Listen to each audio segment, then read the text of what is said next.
आज आपण एक अशा मायक्रो कंट्रोलर बद्दल बोलणार आहोत ज्याने IoT, रोबोटिक्स आणि स्मार्ट डिव्हाइसेसची डेफिनेशनच बदलली आहे.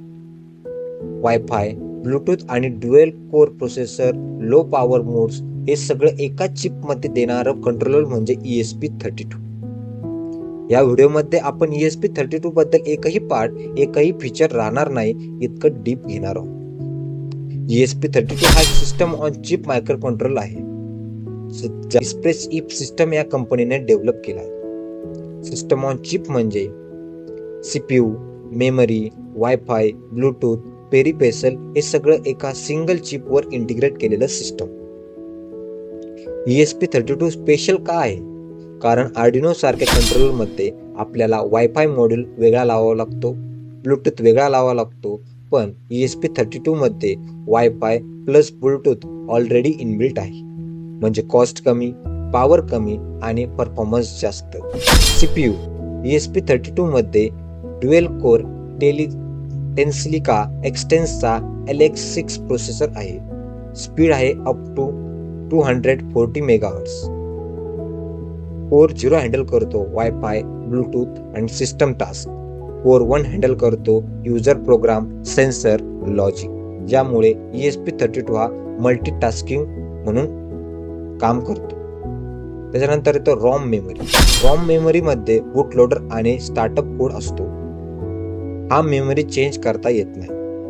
त्याच्यानंतर SRAM मेमरी. SRAM मेमरी वापरली जाते व्हेरिएबल, स्टॅक, हिप आणि प्रोग्राम एक्झिक्युशनसाठी.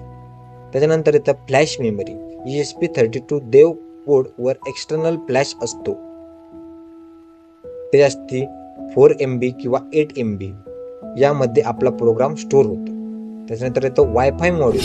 वायफाय मॉड्यूलमध्ये ESP32 मध्ये 802.11 VG वायफाय सपोर्ट आहे. याच्यामध्ये वायफाय मोड्स कोणते आहे?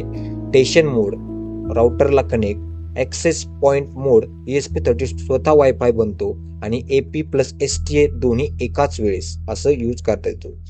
याला यूज कोणत्या केसेस करतात? IoT device, web server, cloud connectivity आणि मोबाईल ॲप कंट्रोल करू शकतो.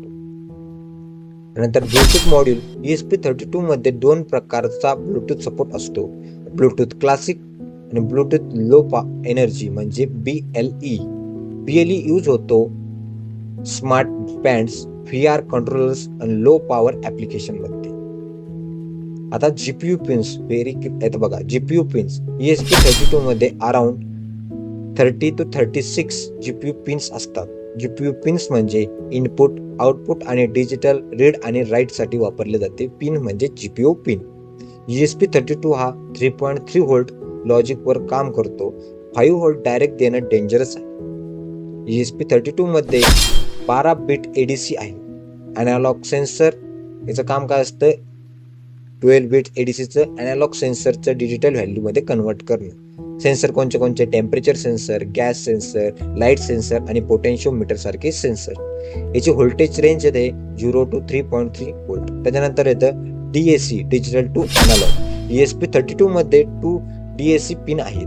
त्याला डिजिटल व्हॅल्यूला अॅनालॉग व्होल्टेज मध्ये कन्वर्ट करतो. त्याचा यूज असतो audio signal, analog wave form आणि सिग्नल जनरेशनसाठी. त्याच्यानंतर येतं PWM म्हणजे पल्स विड्थ मॉड्युलेशन. ESP32 मध्ये सॉफ्टवेअर PWM सपोर्ट करतो. यूज याचा काय असतो? LED ब्राईटनेस कंट्रोल करण्यासाठी, DC मोटर स्पीड करण्यासाठी किंवा सर्वो मोटरची स्पीड कंट्रोल करण्यासाठी PWM पिनचा वापर केला जातो. हाय रेझोल्युशन PWM म्हणजे smooth control. Communication interfaces UART serial communication साठी वापरतो. UART कशासाठी वापरतो? सिरियल कम्युनिकेशन साठी, प्रोग्रामिंग आणि डिबगिंग मध्ये वापर होतो याचा. SPI म्हणजे high speed communication. SD card, TFT display हा SPI वर चालतो. नंतर येतो I2C कम्युनिकेशन. त्याला मल्टिपल सेन्सर कनेक्ट करण्यासाठी म्हणजे MPU 6050 OLED डिस्प्ले हे I2C कनेक्शन कम्युनिकेशनवर काम करतो. त्यानंतर येतो टायमर आणि वॉचडॉग. ESP32 मध्ये हार्डवेअर टायमर, सॉफ्टवेअर टायमर आणि वॉचडॉग टायमर असे टायमर आहे. वॉचडॉग टायमर प्रोग्राम हँग झाला तर ESP रिसेट करतो. वॉचडॉग टायमर काय करतो? प्रोग्राम हँग झाला तर रिसेट करतो. तर त्याला power management ESP32 low power डिव्हाइससाठी फेमस आहे. त्याचे पॉवर मोड कोणते आहे? ॲक्टिव्ह मोड, लाईट स्लीप आणि डीप स्लीप. डीप स्लीपमध्ये current consumption micro ampere RTC real time clock. RTC ESP32 ला टाइम मेंटेन करायला मदत करतो. जर स्लीप मोडमध्ये ESP32 असेल तर RTC तेव्हा पण चालूच असतो. याचा यूज कुठे होतो? शेड्यूल, वेकअप, टायमर, IoT टास्कमध्ये. Security features. ESP32 सिक्युरिटीमध्ये खूप स्ट्रॉंग आहे. त्याचे फीचर्स काय आहे? Secure boot, flash encryption, hardware encryption आणि यूज कुठे जातो? Secure IoT cloud based system. ही डेव मॉड्यूल पार्ट्समध्ये काय असतं? ESP32 डेव बोर्ड हा आपल्याला दिसतो. Okay. ESP32 chip, USB to serial converter, voltage regulator, boot button, reset button, power LED हे सगळं आपल्याला काय करतं? त्याच्यावर दिसतं. फिजिकली एवढ्या गोष्टी दिसतात. त्याच्यानंतर बघा प्रोग्रामिंग ESP32 प्रोग्राम करण्याचे ऑप्शन कोणते असते? आपण आर्डिनो IDE, प्लॅटफॉर्म IO आणि मायक्रो पायथॉन यासारख्या ॲपनुसार आपण याच्यावर प्रोग्रामिंग करू शकतो. याला कनेक्ट करू. ESP32चं ॲप्लिकेशन कुठं करू असतं?